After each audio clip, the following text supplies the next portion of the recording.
May 1942, the Burma jungle. The longest retreat in British military history was entering its final desperate stage. 1,000 miles from Rangoon to India. Tens of thousands of refugees fleeing through mountains and jungle. Disease, starvation, and exhaustion killing hundreds every day. The Valley of Death, they called one stretch. Bodies lined the trail for miles. British Lieutenant Colonel James Howard Williams stood with his elephants and refugees at the base of an impossible obstacle, a cliff face, between 270 and 300 feet of sheer rock, porous sandstone that crumbled under pressure. The path to safety in India went straight up. Everyone knew this was impossible. Climbing is not natural behaviour for elephants. The rock face was near vertical. One misstep meant death. If one elephant fell, it would take out every animal behind it. Superior officers had already written off most of the refugees. Better to save who you can than lose everyone attempting the impossible. Everyone knew it couldn't be done. Everyone except a 44-year-old British officer and a 44-year-old elephant named Bandoola. This is the story of how British determination and an extraordinary animal proved every doubter catastrophically wrong. Let me take you back to the beginning of that retreat. February 1942. The Japanese 15th Army had crushed British forces with shocking speed. Superior jungle tactics, better intelligence, overwhelming confidence. In just months, Japan was conquering Burma. The British Empire was suffering one of its most humiliating defeats. But something remarkable was happening during that catastrophic retreat. A British forest officer named James Howard Williams was using his elephants to save hundreds of civilian lives, leading refugee columns over mountains, carrying the sick and wounded, moving supplies through terrain where no vehicle could operate. Williams knew elephants. He had worked with them for 22 years in Burma's teak forests. He spoke their language, understood their intelligence, respected their capabilities, and he had one elephant who stood above all others, Bandoola, born 1897, the same year as Williams himself. 9 feet tall at the shoulders, around 6 tons of muscle and intelligence wrapped in lavender-grey skin with pink freckling on his ears.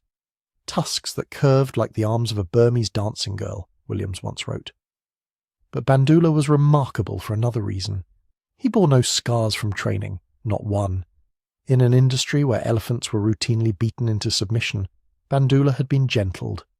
Trained with patience and kindness by his mahout, Po Toke, who had pioneered revolutionary methods that treated elephants as intelligent partners rather than beasts of burden. Po Toke was 15 years older than Williams, a Burmese master of elephant craft who became Williams' teacher and most trusted assistant. Po Toke had given special care to Bandoola's mother during pregnancy, risking his own job to provide rest breaks in an industry that showed animals no mercy. When Bandoola was born, Po Toke raised him from age 5 with gentleness and discipline, creating an elephant of exceptional reliability and character. By 1942, Bandoola had worked in the teak forest for over 20 years, hauling massive logs from jungle to waterways. Observers noted his intelligence and even his sense of humour. He would pretend he couldn't push logs into creeks, making elaborate shows of effort, then flick them in like twigs when he was ready, appearing to laugh afterward.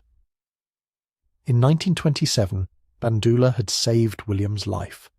Williams, delirious with malaria and seriously wounded, needed medical help. Bandoola carried him on a 10-day trek from the Chin Hills to safety. That journey cemented a bond between man and elephant that would define both their lives. Now in May 1942, that bond would be tested as never before. The retreat from Burma had become a humanitarian catastrophe. Refugees poured toward India. Many were European civilians, women and children, who had never experienced jungle conditions. Others were Burmese, Indian, Anglo-Burmese families fleeing Japanese occupation.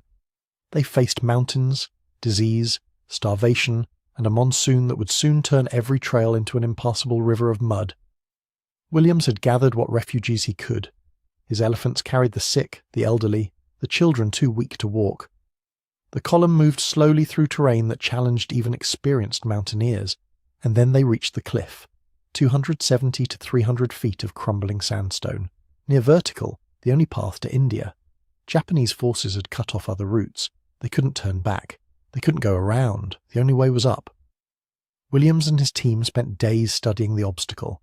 They cut vegetation. They carved steps into the rock face wide enough for an elephant's foot. The path was barely wider than an elephant, with a sheer drop on one side. Every step would need perfect placement. Every elephant would need courage beyond anything natural to their species. Williams looked at his elephants. He needed one to go first, one the others would trust enough to follow. In elephant societies, herds typically follow female matriarchs. But Williams didn't have that luxury. He needed an elephant with intelligence, courage, and the trust of every other elephant in the column. He needed Bandoola. Williams and Potoke conferred. They had worked with Bandoola for over 20 years. They knew his capabilities. They knew his intelligence. They knew that if any elephant could lead this impossible climb, it was him. But they also knew what failure would mean. If Bandoola fell, the mission failed. Every refugee, every mahout, every soldier attempting to reach India would be trapped in Burma, with Japanese forces advancing. Potoke made the decision. Bandoola would lead. Williams agreed. They positioned Bandoola at the base of the cliff. The elephant stairway they had carved stretched upward, steps barely visible in the rock face. Bandoola looked up. Williams later wrote that he believed the elephant understood what was being asked, understood the danger, understood the impossibility.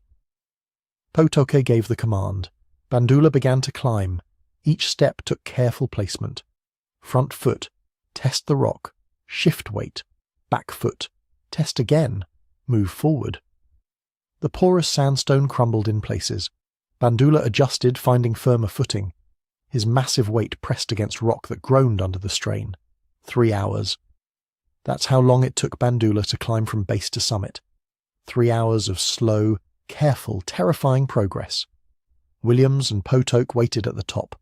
When Bandoola's head appeared over the edge, when those massive feet found solid ground, Williams felt what he later called the validation of his life's work. But the climb wasn't finished.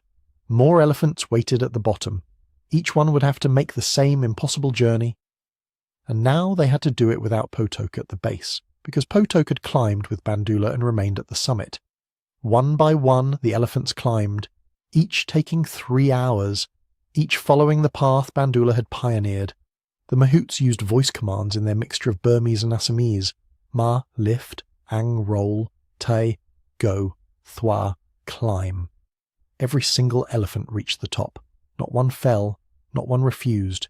In one of the most extraordinary feats of animal logistics in military history, Williams' elephants climbed a 300-foot cliff face, because one elephant had shown them it was possible. The column continued toward India. Every elephant survived. Every refugee who had made it that far reached safety. The mission that seemed impossible succeeded, but the retreat took its toll. Thousands of refugees died along other routes. The British Army had been decisively beaten. Burma fell completely to Japanese occupation. It was the longest retreat in British military history and one of its darkest hours. Yet Williams had proven something crucial. Elephants could accomplish extraordinary feats when properly trained and handled. They could operate in terrain that defeated mechanized forces. They could be military assets of genuine strategic value. The British Army recognized this. In October 1942, they appointed Williams' elephant advisor to the Royal Indian Engineers. His job was to transform commercial logging elephants into military assets for the coming counter-offensive, build bridges, transport supplies, operate where vehicles couldn't function. Over the next 2 years, Williams built what became known as Elephant Company, part of the British 14th Army under Field Marshal William Slim. At peak strength, Williams commanded over 1,000 elephants, perhaps as many as 1,500. These elephants would help change the course of the war in Burma. They learned to build bridges, dragging logs from forest to construction sites, positioning them precisely under mahout supervision, creating spans that vehicles could cross. Simple structures compared to engineered bridges, but they went up quickly and worked reliably. 2 bridges built side by side for traffic flowing both directions. The elephants worked 4 to 5 hours per day, 5 days per week. After work, they were released to forage and play in rivers. Each elephant could haul 2-ton teak logs. Working in teams, they could construct tactical bridges rapidly. Field Marshal Slim would later write that elephants built hundreds of bridges for the British advance. Without them, he said, the liberation of Burma would have been slower and more difficult. This wasn't propaganda. Film footage exists in the Imperial War Museums showing elephants building bridges on the U River during 1944. Contemporary journalism from Life magazine that same year reported on Elephant Bill, as Williams was known, and his extraordinary operations. These were documented facts, recorded while the war was still being fought. In March 1944, Japan launched its largest offensive of the war, Operation U-Go. 85,000 Japanese soldiers crossed the Chindwin River, attacking toward India. The battles of Imphal and Kohima were beginning. These would become some of the most vicious battles of the entire war. The Japanese offensive started with confidence. They had crushed British forces in 1942. They believed fighting spirit could overcome material disadvantages. They carried supplies for what they expected would be a quick campaign, planning to capture British supply depots to sustain their advance. But everything went wrong. British forces had transformed since 1942. They didn't retreat when cut off. They stood firm in defensive boxes and were resupplied by air. They had air superiority. They had better logistics. They had learned jungle warfare. And they had a commander, Field Marshal Slim, who understood how to win. The Japanese offensive collapsed catastrophically.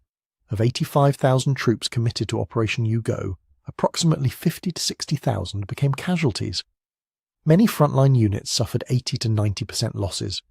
Japanese soldiers later described Imphal as worse than Guadalcanal. They attacked without ammunition.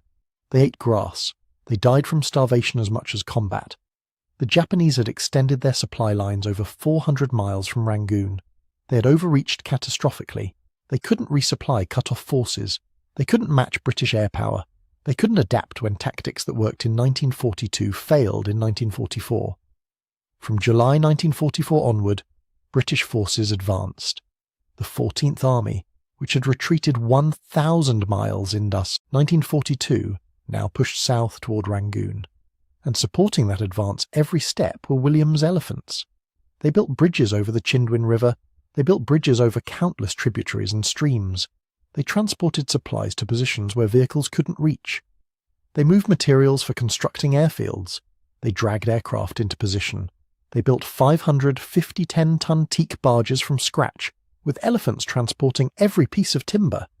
In December 1944, British engineers completed the grub bridge over the Chindwin River, 1,150 feet of Bailey pontoon bridge, one of the longest Bailey pontoon bridges built in any wartime theatre, later surpassed by the giant bridges over the Rhine, completed in 4 days, named after Colonel Seymour Williams's son.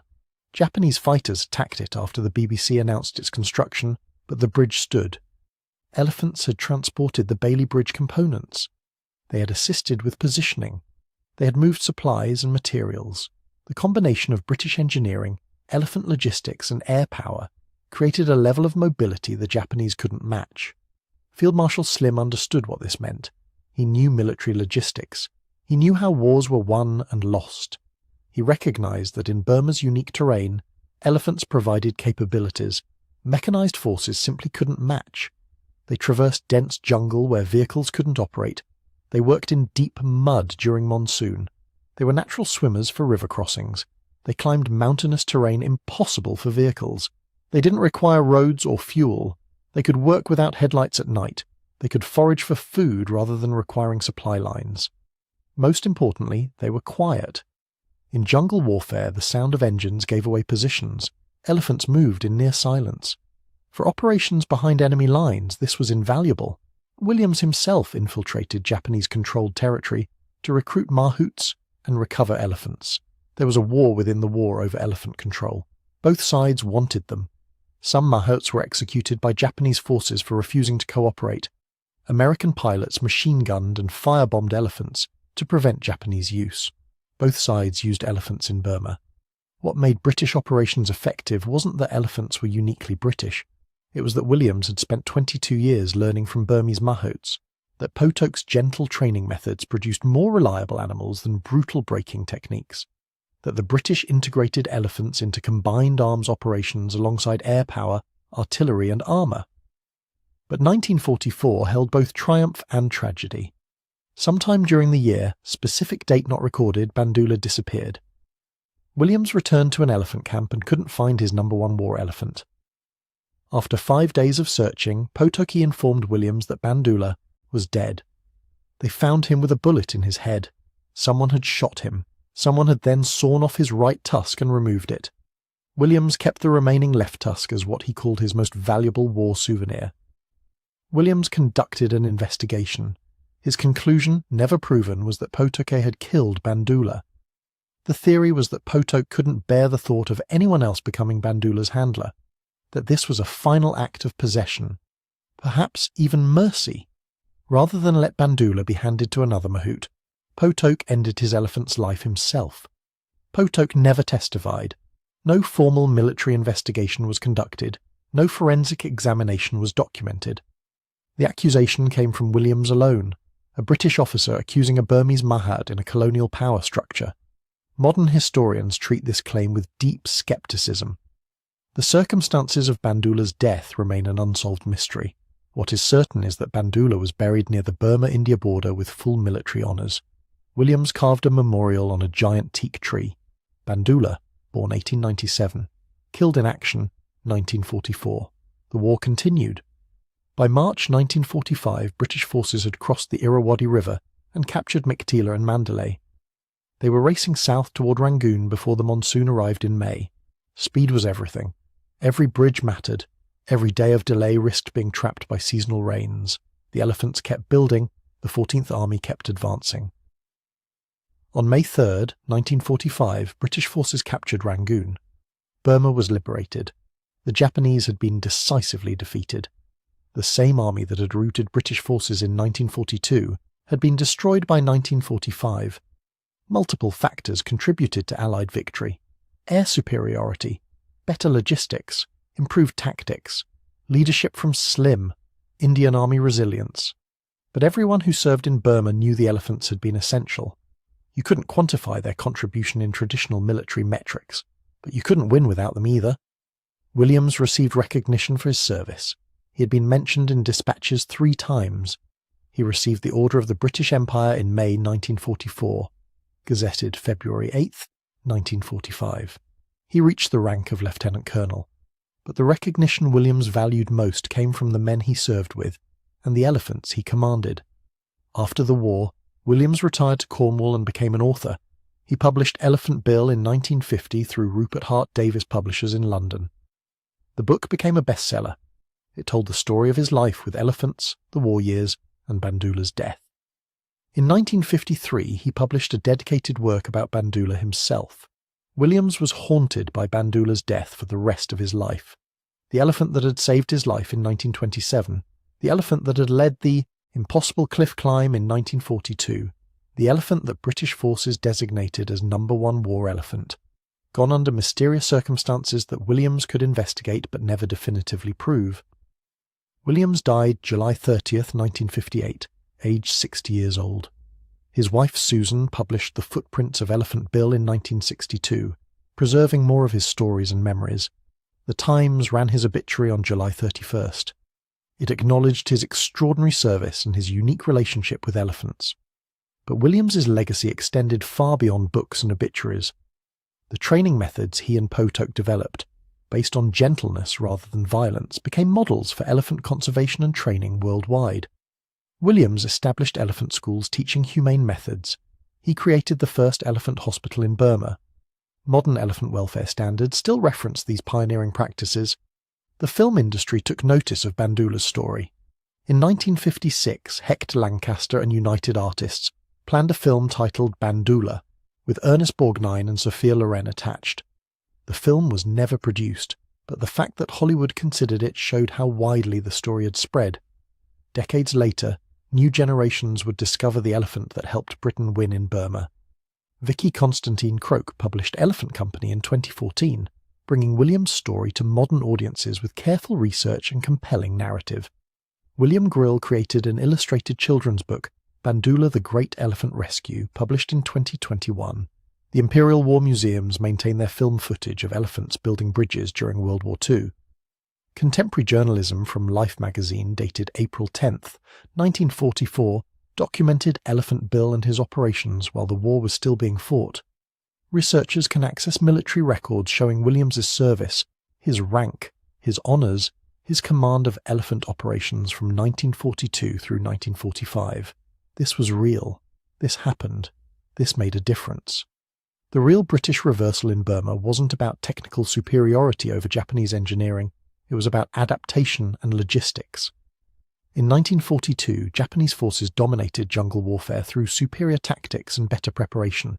They crushed British forces in the longest retreat in British military history, but British forces learned.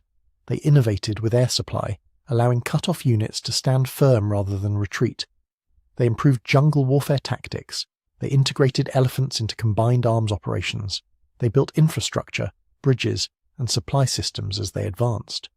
Meanwhile, Japanese forces suffered catastrophic logistical collapse when they overextended in Operation U-Go. The Japanese lost approximately 50 to 60,000 men at Imphal and Kohima because their logistics failed. They had counted on capturing British supplies. They had believed fighting spirit would overcome material disadvantages. They had extended their operational reach beyond what their supply system could support. These weren't failures of courage or tactical skill. They were failures of logistics. British forces won because they solved the logistics puzzle. Air supply meant sustainability. Elephant bridges meant mobility through impossible terrain. Engineering improvisation meant building infrastructure as the advance continued. Field Marshal Slim understood this completely. When he praised elephant operations, he was highlighting how they enabled speed. The British advance from the Chindwin to Rangoon in late 1944 through early 1945 represented one of the fastest Allied advances of the entire war. Over 1,000 elephants at peak strength, hundreds of bridges built, operations documented by contemporary journalism, military records, and film footage. Recognition from Field Marshal Slim himself. Bandoola designated as #1 war elephant, the May 1942 cliff evacuation succeeding when everyone said it was impossible. The cliff face climbed when every instinct said elephants couldn't do it. That's the British reversal, not technical superiority over Japanese engineers, but moral courage and determination proving doubters wrong. British forces who'd been routed in 1942 came back in 1944 with innovation, adaptation, and resolve. They used every resource available, including over 1,000 elephants and the Burmese mahouts who knew how to work with them. They built bridges where vehicles couldn't reach. They moved supplies through impassable terrain. They evacuated refugees through mountains during the darkest days of retreat. They advanced faster than anyone thought possible during the liberation. And leading one of the most impossible evacuations in military history was an elephant named Bandoola. 9 feet tall, 6 tons of lavender-grey intelligence and courage, proving that sometimes the most remarkable British assets came from respecting local knowledge, treating animals humanely, and refusing to accept that anything was truly impossible.